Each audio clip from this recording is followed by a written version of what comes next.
Welcome, racing fans, to Motorsports Radio for Thursday edition, July 7, 2016.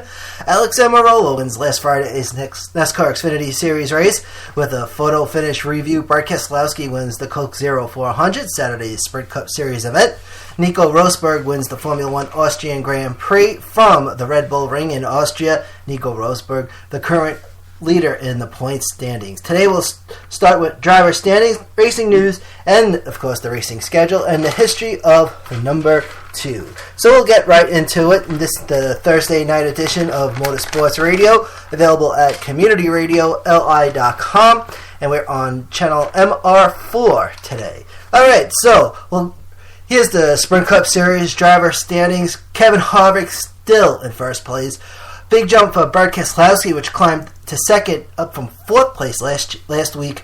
Kurt Busch drops down from second to third. Joe Logano climbs from fifth up to fourth. Carl Edwards down in fifth place. Kyle Busch in sixth, climbs up from ninth place last week. Truex Jr. up in seventh place, up from eighth. And Chase Elliott drops from sixth down to eighth. Jimmy Johnson in ninth place. Denny Hamlin in 10th place. He climbed up from 11th from last week. From 11th to 15th in order, it's Matt Kenseth, Austin Dillon, Dale Earnhardt Jr., Ryan Newman, and Ryan Blaney. Ryan Blaney in 15th place. 16th to 20th, it's Jay McMurray, Trevor Bayne, Casey Kane, AJ Allmendinger, and Kyle Larson. 21st through 25th in order, it's Ricky Stenhouse Jr., Greg Biffle, Paul Menard, Clint Boyer, and Eric Almirola. Manufacturer standings for the Sprint Cup Series. Toyota, first place. Second place is Chevrolet. Ford is in third. Toyota with 704 points. Chevrolet with 685. Ford is with 642. And we're just going to do the Sprint NASCAR standings this week. We'll do Formula One and IndyCar on another program. So Thursdays we'll just focus on the Sprint Cup NASCAR. Driver standings for the Xfinity Series. First place is Daniel Suarez with 499 points. Second place, Elliott Sadler. Ty Dillon in third at the number 3 car with 483 points. Fourth place is Justin Allgaier in the number 7. Brendan Golan in 5th place. Eric Jones in 6th. Brandon Jones in 7th. Brendan Poole in 8th place. Darrell Wallace Jr. in 9th. And then Ryan Reed in 10th place. 11th through 15th in order, it's Ryan Siege, Blake Coach, Russ Chastain, Jeremy Clements, Dakota Armstrong. And then 16th through 20th, it's J.J. Yeley, Garrett Smithley, Jeb Burton, Ryan Preece, Ray Black Jr. And then from 21st to 25th, B.J. McLeod, Joey Gase, Mario Gosselin, Alex Bowman, and Justin Marks. Manufacturer standings for the Xfinity Series. First place is Toyota. Second place Chevrolet. Third is Ford. And Dodge is in fourth. Toyota with 622 points. 608 for Chevrolet. Ford is with 542. And Dodge is with 133. And for the Camping World Truck Series. Camping World Truck Series race tonight at 8:30 on Fox Sports 1. Got the DVR set. So it's going to be a late night, but we'll have the information for you. And then next Wednesday, if I'm not mistaken, is the Mud Summer Classic. Next week they're racing on Wednesday night. I got to double check that. So here is the truck standings. Okay, so if you listening before the race tonight, here's how they are.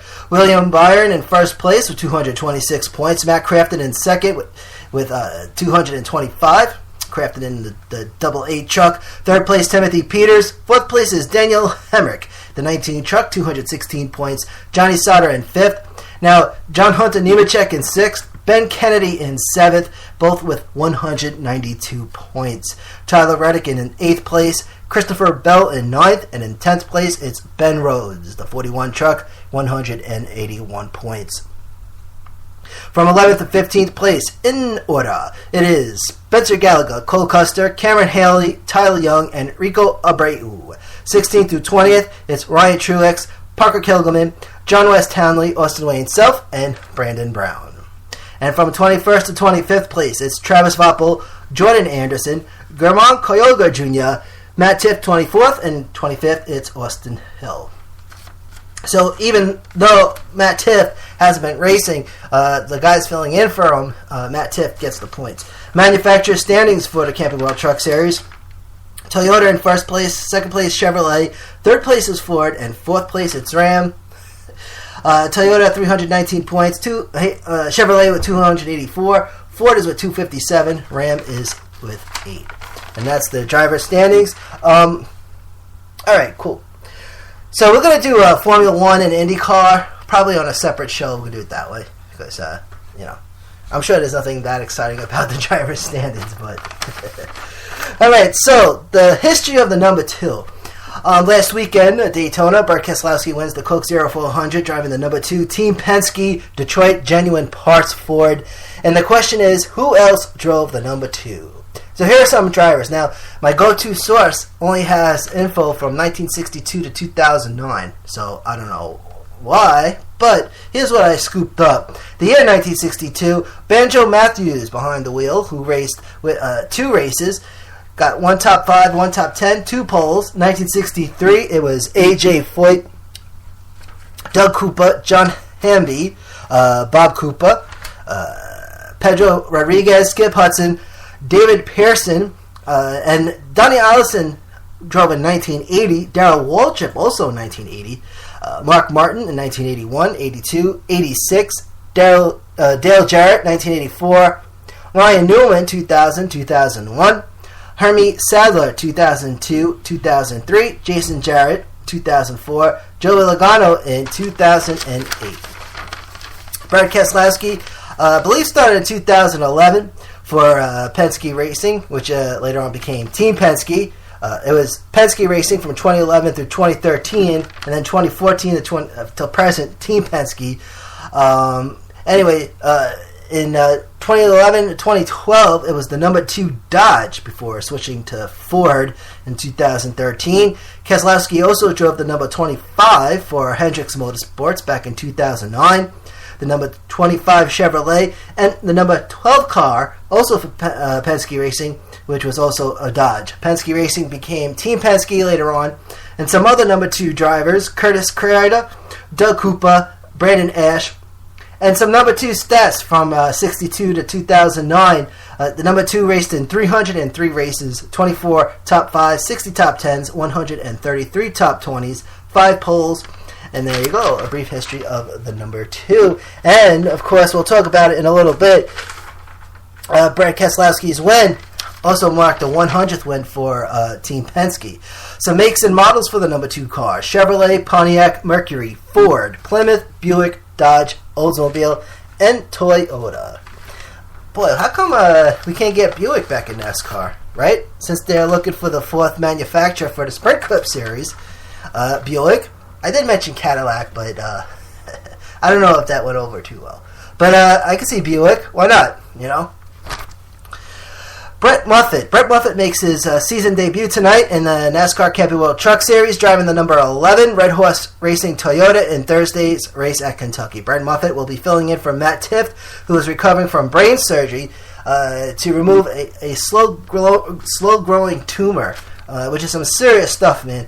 And the dude's only 20 years old. My goodness. Tifft is expected to go for rehab and is waiting to be cleared by doctors. And after being cleared, Matt Tifft plans to return to racing. Brett Moffitt says in a statement, quote, "Obviously, we're thinking of Matt and can't wait for him to return. So we're sending our best wishes and we hope to see him back at the track soon." He continues saying, "I hate that it's under these conditions, but I'm really grateful for the opportunity with Red Horse Racing, and I hope it could lead to more." Brett Moffitt won 2015 Rookie of the Year, the NASCAR Sprint Cup Series, and made 38 Sprint Cup Series starts, 1 Xfinity Series start, and 2 Camping World Truck Series starts. Career stats. Now, Ryan Newman had some words for NASCAR after Friday's Xfinity Series race, speaking at a drivers' meeting prior to Saturday's Sprint Cup race. Late race wreck on Friday, and the issue is that NASCAR didn't throw out the caution right away.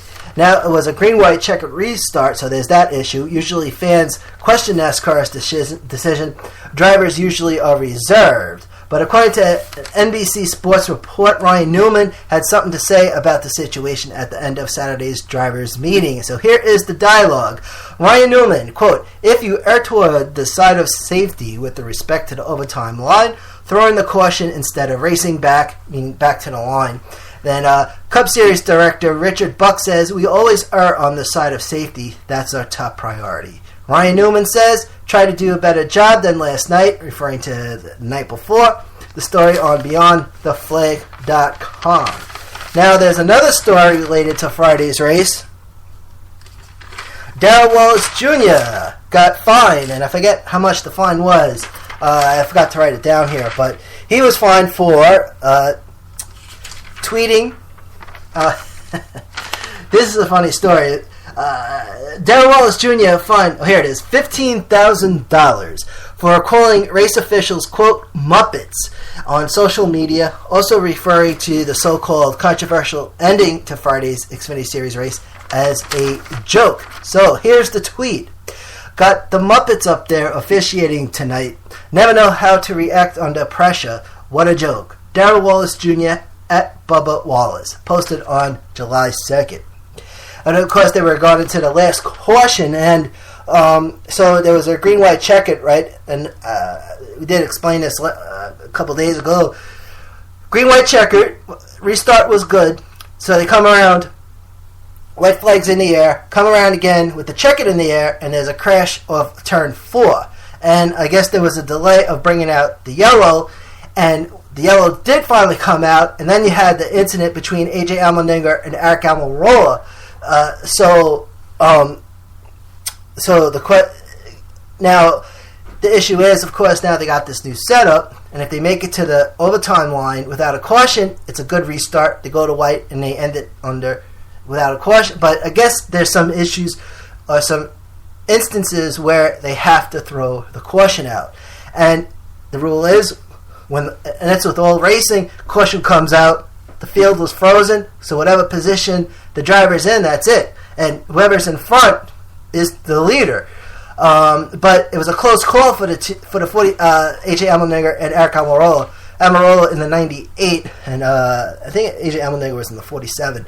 But so there was that issue. So I guess it's a thing they gotta work out a little bit. But as happens in sports, sometimes stuff happens.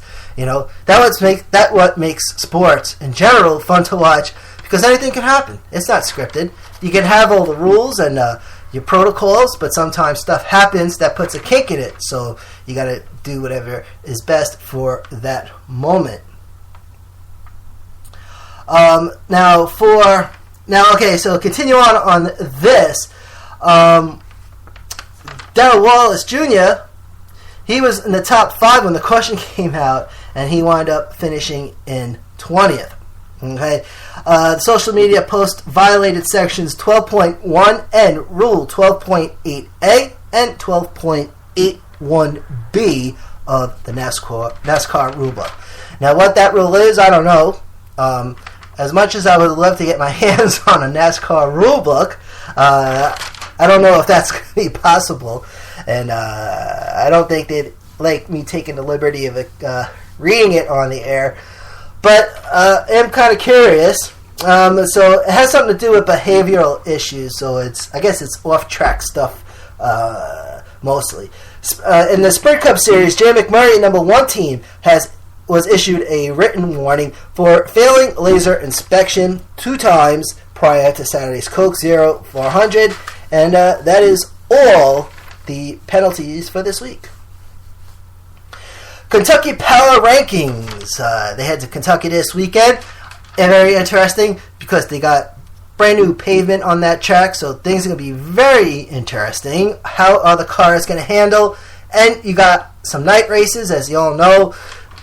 Starting with the sun up still, the sun starts to come down, and the track starts acting differently.